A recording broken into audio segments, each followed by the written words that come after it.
Hi students, నేను మీ సూర్య సార్ని. Last వీడియోలో ఈ ప్రోగ్రామింగ్లో మనం వేరియబుల్స్ అనే కాన్సెప్ట్ గురించి అయితే చెప్పుకున్నాము. ఈ వీడియోలో ఇన్పుట్ అవుట్పుట్ ఫంక్షన్స్ గురించి చెప్పుకుందాము.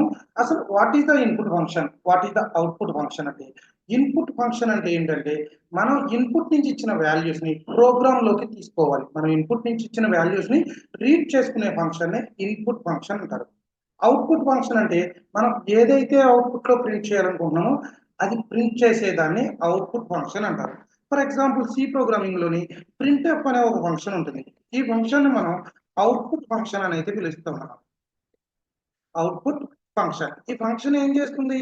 This function is used to display the output. Output ని డిస్ప్లే చేయడానికి కన్సోల్ స్క్రీన్ పైన ఈ ఫంక్షన్ అనేది యూజ్ అవుతుంది. అలాగే మనకి స్కాన్ఎఫ్ అనే ఒక ఫంక్షన్ ఉంటుంది.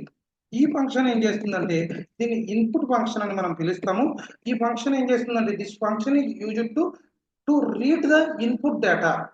యూజర్ ఇచ్చిన డేటాని రీడ్ చేసుకోవడానికి మనం ఈ ఇన్పుట్ ఫంక్షన్ అనే దాన్ని యూజ్ చేస్తాము. ఇప్పుడు ఈ ఫంక్షన్స్ మనకి ఎలా వర్క్ అవుతాయి అనేది మనం ప్రాక్టికల్గా అయితే చూద్దాము. ఫర్ ఎగ్జాంపుల్ మనం ప్రింట్ఎఫ్ ఫంక్షన్ అంటే ఏంటి? Output function.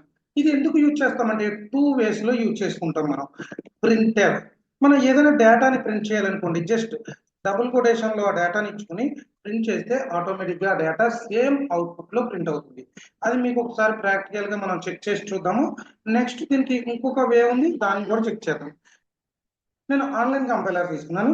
ఆన్లైన్ కంపైలర్ లో మనకి some header file printf function, scanf function, input output functions work చేయాలి అంటే ఒక హెడర్ ఫైల్ అయితే యూజ్ చేస్తాము. Ash include stdio.h. అలాగే మెయిన్ అనే ఫంక్షన్ తో మనకి ప్రోగ్రామ్ అనేది అయితే స్టార్ట్ అవుతుంది. నేను ఇక్కడ ప్రింట్ఎఫ్ హలో స్టూడెంట్స్ అనే ఒక మెసేజ్ ని ప్రింట్ చేస్తున్నాం. ప్రింట్ చేసి మనం రన్ చేసామనుకోండి, మనకి అవుట్పుట్ స్క్రీన్ పైన హలో స్టూడెంట్స్ అని అయితే అవుట్పుట్ అయితే ప్రింట్ అవడం అయితే జరుగుతుంది. ఓకేనా? ఇది ఏంటి? ఏదైనా డేటాని ప్రింట్ చేయడానికి ప్రింట్ఎఫ్ ఫంక్షన్ లో ఇలా యూజ్ చేస్తాం. బట్ డేటాని కాదు, మనం ఈసారి ఏదైనా నెంబర్స్ ని ప్రింట్ చేయాలి. నెంబర్స్ ని ప్రింట్ చేసేటప్పుడు ప్రింట్ఎఫ్ ఫంక్షన్ సింటాక్స్ ఏ విధంగా ఉంటుంది అంటే, నెంబర్స్ అంటే నెంబర్స్ కానీ ఎనీ డేటా. ఫర్ ఎగ్జాంపుల్ మనకి డేటా టైప్స్ అనే కాన్సెప్ట్ ఉంటుంది. దానిలో ఇంటిజర్స్ అంటే నెంబర్స్, ఫ్లోట్ అంటే డెసిమల్ నెంబర్స్, అలాగే క్యారెక్టర్ అంటే సింగిల్ ఆల్ఫాబెట్, స్ట్రింగ్ అంటే గ్రూప్ ఆఫ్ క్యారెక్టర్స్ ని మనం స్ట్రింగ్ అని పిలుస్తాం. ఎప్పుడైనా సరే మనం ఇంటిజర్స్ ని ప్రింట్ చేయాలంటే %d అనే ఫార్మాట్ స్పెసిఫైర్ ని యూజ్ చేస్తాం. ప్రింట్ చేయాలన్నా, రీడ్ చేసుకోవాలన్నా, డేటాని ప్రింట్ చేయాలన్నా, రీడ్ చేసుకోవాలన్నా ఫార్మాట్ స్పెసిఫైర్స్ అయితే యూజ్ చేసుకుంటాం. ఇంటిజర్ కి %d, ఫ్లోట్ కి %f, అలాగే క్యారెక్టర్ కి %c, అలాగే స్ట్రింగ్ ని ప్రింట్ చేయాలనుకోండి %s. ఈ ఫార్మాట్ స్పెసిఫైర్స్ ని యూజ్ చేసి మనం ప్రింట్ చేసుకోగలం. నేను ఫర్ ఎగ్జాంపుల్ ఇప్పుడు ఇంటిజర్ ఏ అనే ఒక వేరియబుల్ తీసుకున్నాను. ఏ ఈక్వల్ టు 10 అంటున్నాను. అలాగే ఫ్లోట్ బి ఈక్వల్ టు 20.5 అని తీసుకున్నాను. ఇప్పుడు దీన్ని ప్రింట్ చేయాలి అనుకుంటున్నాను. ఏని బిని ప్రింట్ చేయాలి. ఏ అనేది ఏంటి? మనకి ఇంటిజర్ కాబట్టి జస్ట్ నేను ఏ వాల్యూ అని రాసి, జస్ట్ అవుట్పుట్ లో మనకి ఏ వాల్యూ క్లియర్ గా రావడానికి %d, దాని ఫార్మాట్ స్పెసిఫైర్ ఏంటి? %a కామా ఏని ప్రింట్ చేశాను. అలాగే బిని ప్రింట్ చేయాలి అనుకోండి, B value equal to, B అనేది ఏ డేటా టైప్ లో తీసుకున్నాము? ఫ్లోట్ డేటా టైప్ లో తీసుకున్నాము. సో దీని ఫార్మాట్ స్ట్రింగ్ మనకి %f. సో కామా బిని తీసుకుని సెమీకాలన్ ఇచ్చి మీరు దీన్ని ప్రోగ్రామ్ ని రన్ చేశారనుకోండి, ఏ వాల్యూ అండ్ బి వాల్యూ అనే ప్రింట్ అవుతాయి. స్లాష్ అని యూజ్ చేద్దాము లైన్ బై లైన్ ప్రింట్ అవడం కోసం. ఇప్పుడు రన్ చేయండి, ఏ వాల్యూ బి వాల్యూ అనేవి ప్రింట్ అయినాయి. ఓకేనా? ఇలా కాకుండా నేను బి అనేది మనం ఫ్లోట్ కదా, ఇంటిజర్ ఫార్మాట్ స్పెసిఫైర్ ని అంటే %da తీసుకుని రన్ చేస్తే ఈసారి చూడండి, బి వాల్యూ మనకి ఏం ప్రింట్ అయింది? సమ్ ఏదో వాల్యూ అనేది, గార్బేజ్ వాల్యూ అనేది ప్రింట్ అవడం అయితే జరిగింది. ఎందుకంటే మనకి అక్కడ బి అనేది మనం ఎలా తీసుకున్నాము? ఫ్లోట్ లో తీసుకున్నాము. సో ఫ్లోట్ లో తీసుకున్నప్పుడు మనం ఏం యూజ్ చేయాలి? ఖచ్చితంగా %da యూజ్ చేయాలి, %fa యూజ్ చేయాలి. బట్ నేనే ఫార్మాట్ స్పెసిఫైర్ యూజ్ చేశాను? ఇంటిజర్ ఫార్మాట్ స్పెసిఫైర్ యూజ్ చేశాను. లేదా ఏ అనేది ఇంటిజర్ డేటా టైప్, నేను ఇక్కడ ఫ్లోట్ అంటే %f అనేది యూజ్ చేశాను. ఇంటిజర్ ఏ కూడా సంథింగ్ ఏదో చూడండి, ఏ 0 సంథింగ్ వాల్యూ అనేది మనకి డిస్ప్లే అయిపోయింది. సో మనకి ఏ డేటా అయితే ప్రింట్ చేయాలనుకుంటున్నామో ఆ ఫార్మాట్ స్పెసిఫైర్ ని యూజ్ చేసి మాత్రమే మనకి ప్రింట్ చేస్తాం. ఈ విధంగా మనకి అవుట్పుట్ ఫంక్షన్ అనేది యూజ్ అవుతుంది. అవుట్పుట్ ఫంక్షన్ డైరెక్ట్ గా డేటాను ప్రింట్ చేయాలంటే డబుల్ కొటేషన్ లో రాస్తాము ప్రింట్ఎఫ్ లోనే. ఇన్ కేస్ ఏదైనా వాల్యూస్ కానీ ఏదైనా ప్రింట్ చేయాలంటే దాని పర్సంటేజ్ స్పెసిఫైర్ ని తీసుకుని మనం ప్రింట్ చేయడం అయితే జరుగుతుంది.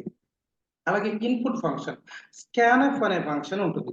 ఈ స్కాన్ఎఫ్ అనే ఫంక్షన్ కి మనకి సింటాక్స్ ఏ విధంగా ఉంటుంది అంటే ఫస్ట్ ఫార్మాట్ స్పెసిఫైర్ ని ఇస్తాం.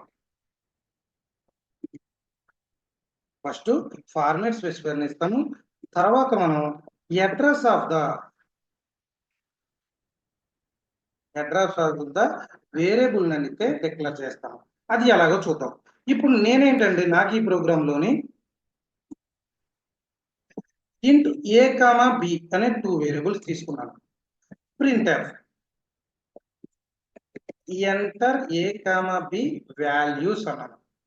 ప్రింట్ఎఫ్ ఎంటర్ ఏ కామా బి వాల్యూస్. దీన్ని నేను రన్ చేశాను అనుకోండి, మనకి ఏమొస్తుందో అవుట్పుట్ లో ఎంటర్ ఏ కామా బి వాల్యూస్ అని వచ్చింది. ఇప్పుడు నేను ఏదైనా వాల్యూస్ ఇచ్చాను అనుకోండి, ఆ వాల్యూస్ నాకు ప్రోగ్రామ్ తీసుకుని అవి ప్రింట్ చేయాలి లేదా వాటి మధ్య సమ్ జరగాలి, ఇలా ఏదైనా ఒక టాస్క్ ఉంది. ఫర్ ఎగ్జాంపుల్ దాన్ని ప్రింట్ చేయాలి. ప్రింట్ చేయాలంటే ఫస్ట్ ఆఫ్ ఆల్ ఏం చేయాలి, రీడ్ చేయాలి ఈ వాల్యూస్ని. కానీ ఇక్కడ మనం ఇచ్చి ఎంటర్ చేస్తే రీడ్ అవుతుందా? అవ్వట్లేదు. రీడ్ అవ్వాలి అంటే మనం స్కాన్ఎఫ్ అనే ఫంక్షన్ యూజ్ చేస్తాం. స్కాన్ఎఫ్ మనకి ఈ వేరియబుల్స్ ఏంటి, మనకి ఇంటిజర్ వేరియబుల్స్ కి ఏ ఫార్మాట్ స్పెసిఫైర్ యూజ్ చేస్తాము, %d. సో ఇక్కడ ఎన్ని వేరియబుల్స్ రీడ్ చేయాలి, 2 variables. So 2%d comma address of the variable అని ఉంది కదా మనకి ఇక్కడ. ఫార్మాట్ స్పెసిఫైర్ తర్వాత అడ్రస్ ఆఫ్ ద వేరియబుల్. మనం యాంపర్సెంట్ అనే సింబల్ ని అడ్రస్ ని ఇండికేట్ చేయడానికి యూజ్ చేస్తాం. ఏ అంటే address of the A comma B అంటే అడ్రస్ ఆఫ్ ద బి. దీని మీనింగ్ ఏంటంటే ఎంటర్ ఏ కామా బి వాల్యూస్ అని అవుట్పుట్ లో వచ్చినప్పుడు మనం 2 వాల్యూస్ ఇచ్చామనుకోండి, ఈ %d అనేది ఏం చేస్తుంది అంటే దాన్ని రీడ్ చేసుకుంటుంది. రీడ్ చేసుకుని ఆ డేటాని రీడ్ చేసుకుని మనం ఇచ్చిన వాల్యూస్ రీడ్ చేసుకుని ఫస్ట్ వాల్యూని ఏ అంటే అడ్రస్ ఆఫ్ ద ఏలోని, సెకండ్ వాల్యూని బి అంటే అడ్రస్ ఆఫ్ ద బిలోని ప్రింట్ చేయడం రీడ్ చేసుకోవడం అయితే జరుగుతుంది. దాంట్లో స్టోర్ చేయడం జరుగుతుంది. నెక్స్ట్ ఏం చేస్తున్నాను, నేను ఇక్కడ వరకు రన్ చేస్తున్నాను. రన్ చేస్తే ఏబి వాల్యూస్ అని వచ్చింది, 10, 20 ఇచ్చారు. రీడ్ చేసుకుంది. అది రీడ్ చేసుకుందా లేదా అని మనకి ఎలా తెలుస్తుంది? వాటిని మనం ప్రింట్ చేసి చూద్దాము. Print A comma B values equal to ఎన్ని పర్సెంటేజ్ తీసున్నాయి, ఎన్ని పర్సెంటేజ్ 2 వాల్యూస్ ని ప్రింట్ చేయాలి కాబట్టి 2% డీస్ ఇచ్చాను. అలాగే ఏ కామా బి అని ఇచ్చాను నేను. ఇప్పుడు చూడండి మనం రన్ చేస్తున్నాం. రన్ చేస్తే ఎంటర్ ఏబి వాల్యూస్ 1, 2 ఇచ్చాను నేను. అది ఏం చేస్తుంది, ద ఏబి వాల్యూస్ 1, 2 అనేది ప్రింట్ చేస్తుంది. అంటే స్కాన్ఎఫ్ లో మనం ఈ విధంగా రీడ్ చేసుకుంటాము. స్కాన్ఎఫ్ అనేది ఎందుకు యూజ్ అవుతుంది, మనం ఇన్పుట్ డేటాని ఇన్పుట్ నుంచి యూజర్ మనం ఏదైతే డేటా ఇస్తామో అది ప్రోగ్రామ్ రీడ్ చేసుకోవాలి అంటే స్కాన్ఎఫ్ అనేది యూజ్ చేస్తాము. ప్రింట్ఎఫ్ అనేది ఎందుకు యూజ్ చేస్తాము, మనం ఏదైనా డేటాని ప్రింట్ చేయాలంటే ప్రింట్ఎఫ్ అనేది యూజ్ చేస్తాం. స్కాన్ఎఫ్ ని ఇన్పుట్ ఫంక్షన్ అంటాము, ప్రింట్ఎఫ్ ని అవుట్పుట్ ఫంక్షన్ అని పిలుస్తాము. నెక్స్ట్ వీడియోలో వేరే